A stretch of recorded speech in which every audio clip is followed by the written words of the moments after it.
What's up, everybody? Besttaco here, and today I wanted to go ahead and take a second to sit down and talk with you guys about what to do for those level 1 speed buff invades. I know a lot of people have been asking me about the best situations to try and overcome this issue, but in all honesty, guys, speed buff level 1 invades are here to stay, and whether or not they take place in your ranked or casual games is up entirely to the enemy team, but this video is geared entirely towards the best possible approach that I think you can take for your ranked and casual games in order to best not fall behind in those level 1 invade situations. So, for starters, as you can see, I sped up the game in-game timer, but everybody's level 1. It's me, my jungler, and the enemy team. They are currently in the process of making their way on over to this beautiful little speed buff that we have over here. And as you can tell from those pings, it is very evident that the enemy team is adamant about invading our speed buff. They're probably not going to like to give it up for any reason. So for starters, this is the number one thing that you can do, whether you're the jungler, the mid laner, or the solo laner. For beginners, it doesn't really matter, but one way to really help out your jungler with these level 1 speed buff invades is just be on the lookout. So the Jormungandr's a little bit further back than what he should preferably be. Ideally, you want your solo laner kind of hovering either this choke point crevice up here, or you want them to try and maybe hover this choke point crevice over here. As you can see, those are pretty much the only two entryways to your speed buff outside of the enemy team taking the scenic route and going all the way around. But most people aren't that sweaty for that approach in the level 1 speed buff invade. Most people just try to take it by brute force through their early game compositions. So what we're up against here is a Kukulkan, a Tyr, and a Robin. A really strong invade composition for that level 1 fight. They've got decent spread of damage, good AoE presence from the Cuckoo. So the speed buff is looking entirely like it's theirs for the taking. However, like I mentioned, the steps that you could take as a good teammate, just to try and help out your jungler a little bit, you have your solo laner on the lookout. Myself, as the mid laner, I'm standing a little bit further up to try and provide the best clear line of vision to the most direct approach, just on the case that they end up going this way. As they come closer, you'll see that I again make sure to check my backside. I see the Cuckoo. I immediately let my jungler know. I'm typing to him. You guys can't see this, but I typed. I let him know, hey, they're coming in. And already, as you can see, it's a 3v2 situation. Our Jormungandr is very clearly way too far away to be a participant for this engagement. I immediately leave. My jungler, as well, already in the process of leaving. There's really nothing that could be gained from us staying here outside of death. And because of the fact that we don't want to die unnecessarily, we choose to just let them clear this speed buff uncontested. Keep in mind, this is a 3-man split now for the enemy team in order to confirm that speed buff.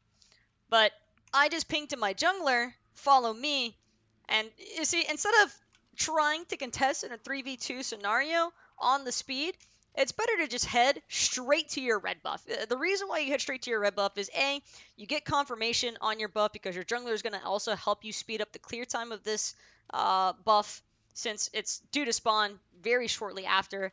Because it's pretty common at level 1, whenever you experience the 3-man invade or the 2-man invade even, for them to try and wrap around in between your T1 and T2 towers to also harass you at the red buff. I'm sure some of you guys who've had a chance to check out the SPL can see that that's a rather prevalent strategy currently amongst the pro players. But in this ranked game, got a little bit more fortunate that they didn't try to contest us at our red buff, but On Her Thor is still really strong, clear. And again, those guys already 3-man split on the speed buff. So instead of trying to clear out the wave and then run the risk of the Robin finishing dropping that left side farm, it's better to just get confirmation and strip the jungle. Because, like I mentioned, at this point, it became kind of clear that they weren't going to do anything about our duo side of the map. They were just looking to control that solo side farm. And so my jungler, after helping me drop my red buff, he doesn't do a traditional pathway through the jungle. Instead, he immediately begins heading to their red buff. Because from the 3-man split, he knows that the mid laner is not going to be able to hit level 2 off of finishing this wave alone. If it had only been a 2-man split, then the mid laner could have possibly posed somewhat of a threat. But since it was a 3-man split, it's not the same rule set that we're having to abide by here off of that invade. And again, my jungler, despite the fact that he lost his speed buff, is now making up for that farm probably in a much better way by just immediately heading to their red buff instead. This also hurts their duo lane that could have potentially gotten the farm since they had the advantage from the lane clear. And it makes my jungler a pretty big threat because, excuse me, you never want to try and deal with a Thor, much less a buff Thor, through his early game damage. And now with that red buff intel, I'm beginning to play aggressive.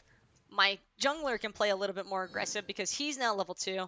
Meanwhile, on the enemy team, their solo laner still level 1. Their jungler just now hitting level 2. And all in all, while the invade is a little bit annoying to experience, this mitigates a lot of the damage that could be done. It is never worth sacrificing your life early on for that speed buff. Even though it sucks as a jungler, trust me, I get it, I jungle all the time too. It definitely sucks to lose that speed buff, but ignore it. Move on, focus on that respawn timer instead, because if you try to contest at the speed buff, 9 times out of 10, it's not even worth it if you do get the buff confirmation anyway, because a lot of times you're still going to be slower in your jungle route, you're still going to be slower with your buff clear because they're probably going to be able to follow you all the same. And additionally, remember how I mentioned that this could also potentially impact their duo lane? Again, my jungler and I making the right decision because we know that their red buff is cleared. We know that the Cuckoo is also by himself. So instead of trying to clash head on with the Robin and the Tyr, we head straight to duo lane and look to punish their duo, who is now overextended because they had good lane clear, and they're not expecting this early of a rotation because they weren't expecting us to do anything after the Thor got invaded. It's a really easy strategy for also catching a lot of team or a lot of players off guard right now. And this invade goes about perfect as you could imagine.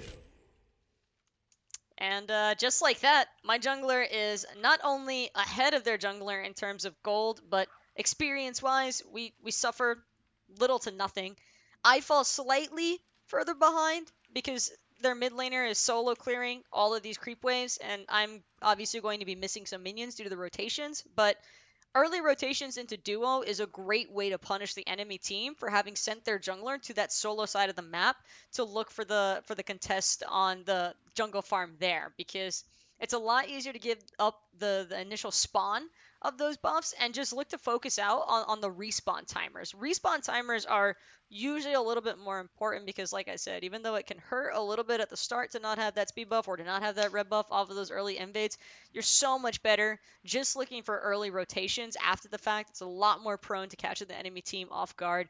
And all in all, it's probably one of the most effective methods. And I just had this game that I felt like would be a really great example to show to you guys as to why the speed buff invade at level 1 isn't always worth contesting, and why heading straight to red and then looking for the enemy team's red buff is a much easier way to help mitigate some of the damages from that.